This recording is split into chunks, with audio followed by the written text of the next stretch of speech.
¿Cómo le va? Bienvenidos a una nueva emisión de Impacto Económico. Yo soy Crismar Rujano. Desde este momento, análisis de los números que mueven el mundo y los rostros detrás de ellos. Titulares. Trabajadores panameños del sector construcción en huelga indefinida por mejoras salariales. Hoy en nuestro espacio de análisis revisamos el significado del estancamiento secular y cómo se aplica este concepto en la realidad económica. Y el camino del Brexit sigue Theresa May, pues con otra derrota, la suma en la Cámara de los Lores.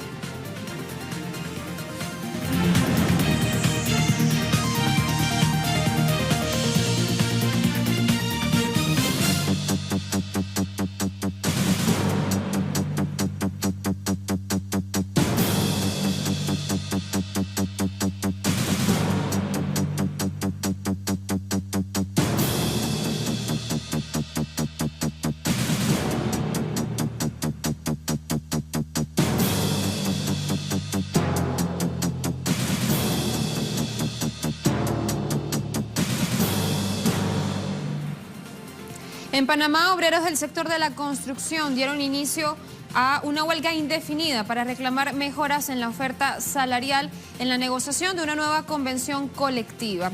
Aseguran que la propuesta de los representantes de la industria inmobiliaria del país no se ajusta a las ganancias que genera pues este sector en Panamá. Nuestro compañero Hugo Vera nos reporta justamente al respecto. Hugo, ¿qué tal? Sí, buenas tardes, compañeros. Efectivamente, el día de hoy tuvo lugar el primer día de huelga del sector construcción llevado a cabo por el Sindicato Único de los Trabajadores de la Construcción y Similares. Recordemos que es una huelga que se da debido a que los empresarios de la construcción, en este caso aglutinados en la Cámara Panameña de la Construcción, se negaron a dar respuesta a esa solicitud que hacían los trabajadores de aumentar esa oferta laboral que ellos están peleando en la nueva convención colectiva que se está negociando hace 7 meses. Nosotros hemos preparado una nota sobre este primer día de huelga y cuáles son los reclamos de los trabajadores que vamos a presentar a continuación. Los representantes del Sindicato Único de los Trabajadores de la Construcción y Similares emiten el balance del primer día de huelga, luego de que ayer los empresarios se negaran a mover su posición en cuanto al tema salarial. En el día de hoy, la huelga convocada por la estructura máxima de Suntra, su Asamblea General, ha sido acatada. En más de un 95% de las obras de construcción de todo el país se encuentran paralizadas. Los obreros están exigiendo un aumento del 15% anual durante los próximos 4 años, un 60% total, mientras que la patronal afiliada a la Cámara Panameña de la Construcción propone apenas un 0.5% anual, 2% en 4 años, que se traduce en 2 centésimos de dólar la hora, la oferta que consideran incompatible con una industria que en los últimos 4 años generó 36.000 millones de dólares en ganancias. El corazón de los empresarios es su caja registradora. Si eso no está lleno, ellos tienen problemas. Entonces, nosotros lo que le estamos diciendo a los empresarios, que aquí la riqueza es generada socialmente. Bueno, esas ganancias también tienen que ser distribuidas socialmente. Y no se justifica que ese obrero que genera miles de millones de dólares se le pague un salario que no alcanza ni para satisfacer sus necesidades básicas. Los trabajadores señalan que si no hay una oferta aceptable de la patronal, la medida se mantendrá. Sin embargo, destacaron que están dispuestos a negociar para poder llegar a un entendimiento que los beneficie. Es una huelga indefinida, ¿verdad? Nosotros tenemos la propuesta de 15% por año, está en 60%, pero sabemos que tenemos que movernos. Y ellos también tendrán que moverse para encontrar un punto medio donde podamos ponernos de acuerdo, o un punto que nosotros estemos de acuerdo. La industria de la construcción genera cerca del 32% del Producto Interno Bruto Nacional. Piden que esta bonanza beneficie equitativamente a todos, más aún a los que la producen. Hugo Vera, Telesur, Ciudad de Panamá. Bien, Hugo Vera nos reportaba allí justamente, creo que tiene otros comentarios, Hugo. Ese fue el material que preparamos el día de hoy.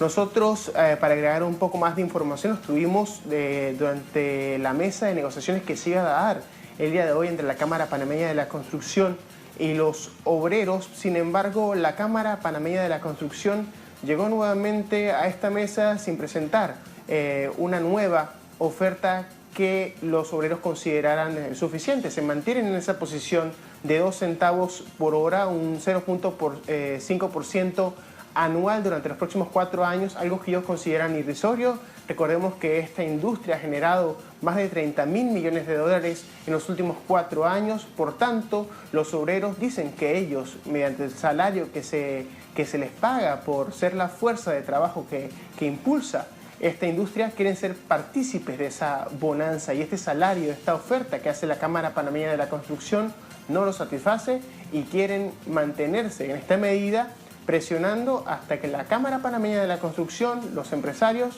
les traigan una propuesta que vaya de acorde a esas ganancias que ellos mantienen. Eso sería la información por el momento, compañero. Gracias, Hugo, por todo ese reporte, por esa nota. Nosotros, por supuesto, le vamos a continuar haciendo seguimiento a esta huelga indefinida de trabajadores del sector de construcción allí en Panamá. Continuamos con más informaciones. Durante una conferencia de prensa, el presidente de Bolivia, Evo Morales, anunció la exportación de electricidad hacia países vecinos. Con ello, el Estado plurinacional mantiene la política del fortalecimiento de su aparato industrial en el campo energético, dirigido al desarrollo económico en beneficio y en bienestar de los pueblos. Primeros meses del próximo año, compartir energía con Argentina. Ya están en plena construcción los tendidos eléctricos. Para empezar, como 100 megavatios de exportación, y de acá 3-4 años está previsto exportación de 1.000 megavatios a Argentina, ¿no? Pero también con Perú conversamos bastante este intercambio energético. Y ahí comenzó el trabajo para integrarnos. Seguramente los países nos necesitamos justamente para compartir. Brasil, algunos estados de Brasil nos están pidiendo que también seamos socios de algunas termoeléctricas en Brasil.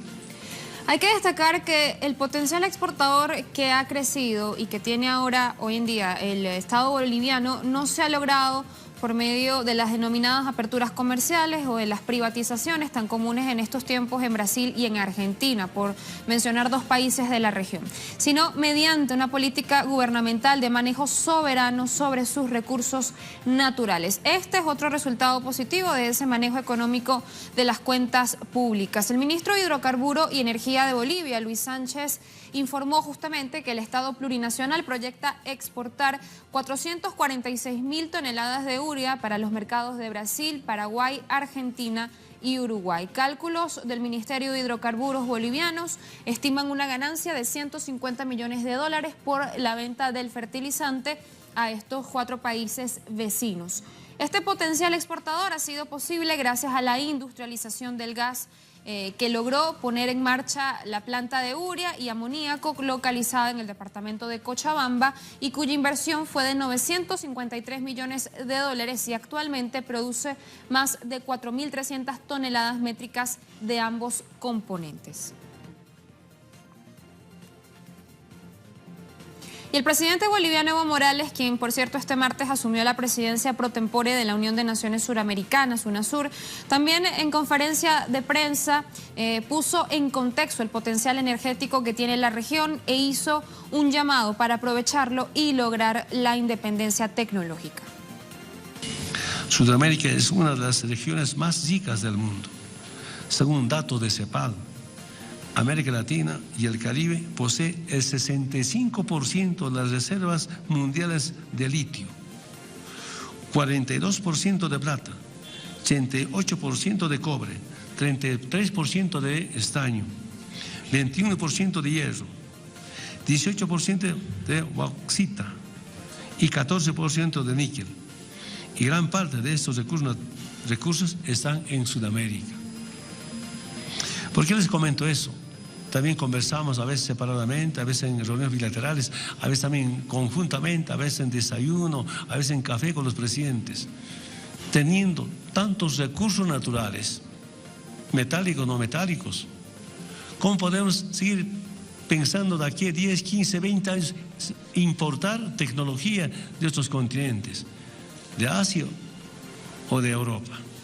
Está bien, por ahora estamos importando, pero también es importante pensar en liberarnos en la parte científica, tecnológica. Bien, era el presidente boliviano. Ahora, en otras noticias, Cambiemos sigue dejando claro para quién gobierna y vuelve a golpear sobre la agencia encargada de atender los problemas de sectores sociales con alta vulnerabilidad. Un año después de que el Ministerio de Desarrollo Social, que conduce Carolina Stanley, diera de baja a más de 100.000 pensiones no contributivas, la Agencia Nacional de Discapacidad despidió este martes a 60 trabajadores, algunos de ellos con más de 20 años de antigüedad. Estos 60 despidos corresponden a la sede de Buenos Aires y se extienden también entre las delegaciones de Córdoba, Neuquén, Mendoza y Ushuaia. Hubo empleados despedidos que se enteraron de ello en la puerta del organismo a medida que la policía les impedía el ingreso al edificio donde hasta ayer desempeñaban sus tareas. La ATE Nacional señaló que la primera decisión que anticipó este ajuste fue la eliminación por decreto de la Comisión Nacional de Pensiones Asistenciales, creada en 1996. Denuncian en este sentido que a partir de la creación de la agencia se ha tercerizado la liquidación de haberes de los trabajadores y se abonan cifras de hasta 5.000 pesos menos por cada tarea.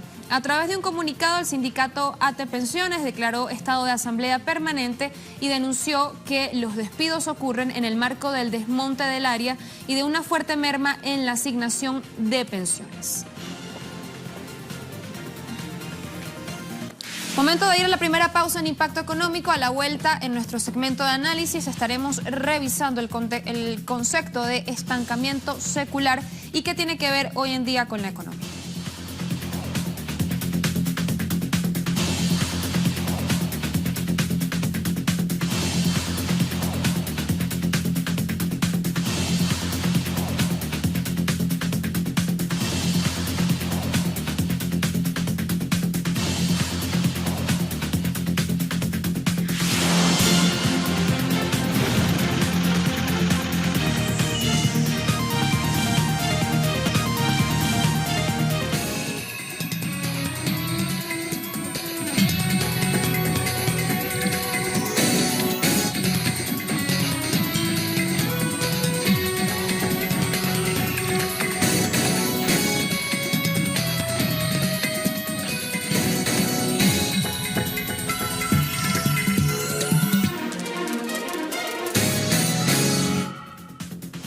Infinidad de autores han escrito de este fenómeno, pero fue Larry Summers, economista y ex secretario del Tesoro de Estados Unidos durante la presidencia de Bill Clinton, quien reabrió este debate sobre algo llamado estancamiento secular.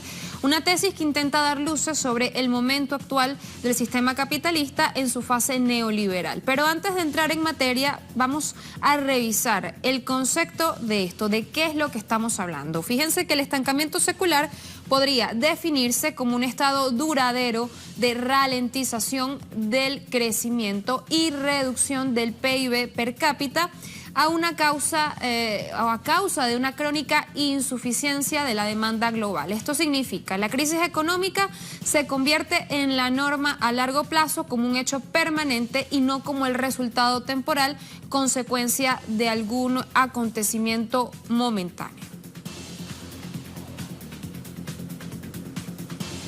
El asedio a las políticas monetarias se ha duplicado desde el lado de la economía real y la política. Dos aristas abren interrogantes sobre el destino económico de la era post-Lehman y aumentan el riesgo de un estancamiento secular de la economía mundial que en la medida que se extingan esas oportunidades de inversión productiva en el crecimiento, pues se esfume. ¿Cómo se manifiesta este fenómeno? Lo revisamos. El sistema capitalista tiende a la crisis y así lo demuestra el comportamiento en el largo plazo del PBI en las economías avanzadas. Al menos durante medio siglo, la desaceleración en las tasas de crecimiento ha sido una constante. Si bien la crisis financiera de 2008 pronunció esta tendencia, el descenso no fue aislado y repentino. Y es que antes de la caída de los Lehman Brothers, y a pesar de la burbuja inmobiliaria y del alto endeudamiento privado, la economía ya no funcionaba a pleno rendimiento. Solo ha sido un sistema muy exitoso en términos de su principio rector, la interminable acumulación de capital. Es decir, el estado normal de la economía bajo el sistema mundo capital tiende a una ligera depresión que parece poder alcanzar pleno empleo solo cuando se producen burbujas, sean estas tecnológicas, financieras o inmobiliarias. La manifestación más visible del estancamiento secular es la tendencia a la baja de las tasas de interés, es decir, el abaratamiento del dinero. Pese a ello, la propensión sigue siendo al ahorro y no a la inversión, lo que es una contradicción en términos. Pero además, si las políticas monetarias han sido tan laxas, ¿dónde está la inflación? La deuda de los hogares en estados en porcentaje del PIB ha pasado de un 22% del PIB en 1952 a un 95% en 2010, cayendo al 79% en 2016. En este sentido, se cree que el problema subyacente es que los tipos reales de interés son muy elevados, mientras que la gente cree que son negativos, ya que, en realidad, son cero los nominales, pero con al menos cierta inflación esperada. Algo tendrá que ver que durante los últimos años, las políticas desarrolladas en todo el mundo han estado guiadas por un principio básico: preservar el capital ficticio. La inyección de moneda se hace a ciegas, sin garantías de que la liquidez se utilice para favorecer las inversiones. Por el contrario, termina por alimentar la especulación y provocar un incremento del precio de los activos que no beneficia más que a los ricos y conduce a la formación de burbujas financieras.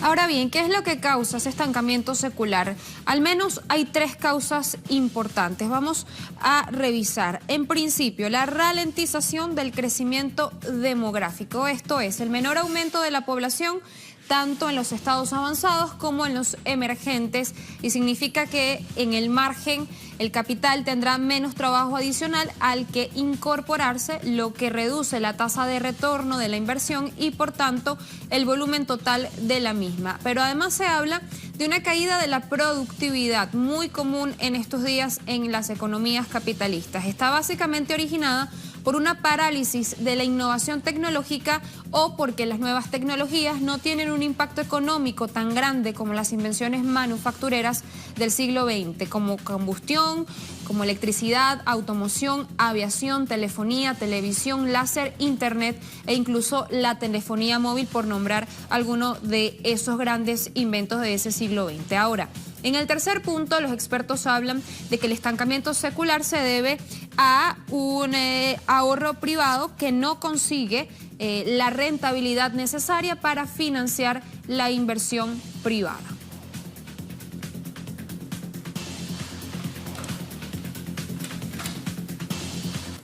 Es un tema que da mucha tela que cortar, así que en próximas ediciones estaremos revisando más a fondo. Estancamiento secular. Momento de hacer la segunda pausa en Impacto Económico. A la vuelta revisamos por qué a Theresa May se le está complicando el camino del Brexit.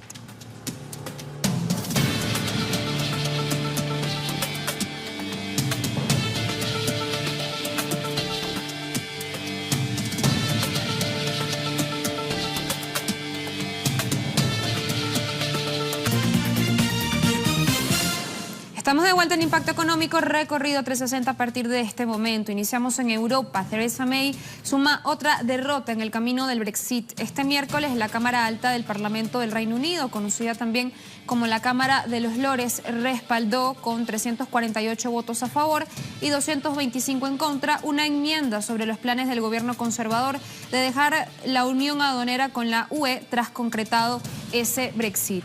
La primera ministra británica ha dicho que Reino Unido saldrá del mercado común de la Unión Europea y de la Unión Aduanera después de abandonar el bloque en marzo de 2019, de modo que Londres pueda forjar sus propios acuerdos de libre comercio. Sin embargo, May cuenta con un debilitado liderazgo que le ha ocasionado dificultades, incluso para lograr un consenso dentro de su propio partido. De hecho, en esta votación, al menos 24 conservadores se rebelaron y respaldaron la enmienda. El proyecto de ley del Brexit seguirá siendo evaluado por los Lores en la mencionada Cámara, donde los conservadores, por cierto, son minoría.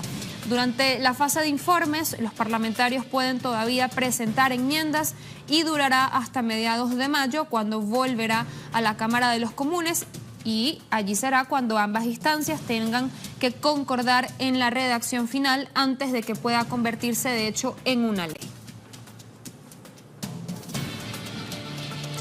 Claro que la Unión Aduanera no es lo único que tiene pues ese gran escollo en el Reino Unido.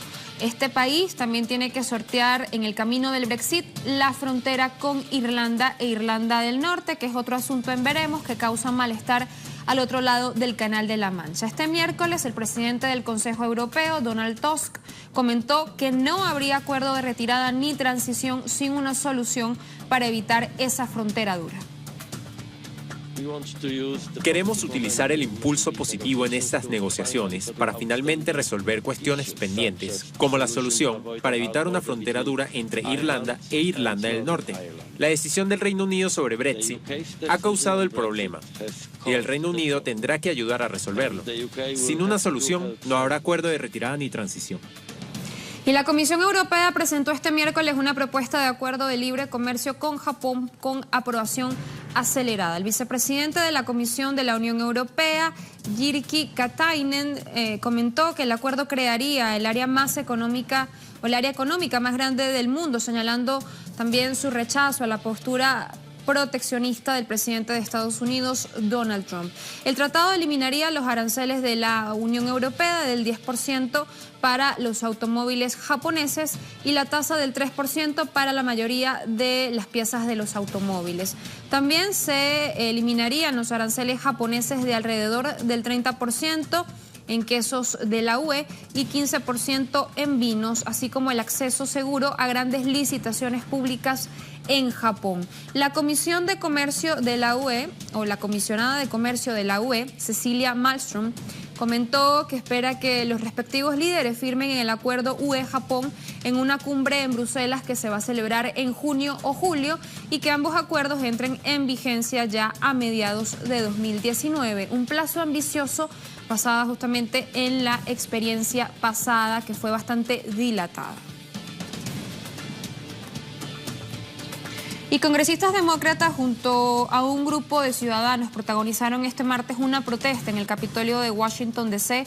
en contra de la reforma fiscal de Donald Trump. Ahí estaba Bernie Sanders. Escuchemos. De todas las cosas absurdas que ha hecho el liderazgo republicano de derechas, diría que esto está cerca de la cima. La idea de que teniendo ingresos altos y desigualdades quieran otorgar extensiones impositivas a los multimillonarios y luego recortar programas sociales que necesitan la clase media, los ancianos, los niños, los enfermos y los pobres es moralmente reprobable. Lo que necesitamos es que el pueblo estadounidense sepa la verdad, y eso es lo que se está haciendo, un clamor por todo Estados Unidos para decir que estos no son nuestros valores. Se supone que el presupuesto es una declaración de nuestros valores nacionales. Lo que es importante para nosotros como nación debería ser cómo invertimos en el futuro de nuestros hijos y en la jubilación de nuestros mayores, el aire que respiran nuestros hijos y las oportunidades y la economía y todo lo demás. Seamos justos, la justicia no es lo que este presupuesto pretende. Es una pena, está mal y no podemos dejarlo así. No lo permitiremos. Así llegamos al final de esta emisión de Impacto Económico. Recuerde nuestras redes sociales, también nos puede comentar allí y debatir con nosotros. @TelesurTV, @CrismarTelesur. Será hasta mañana. Chao, chao.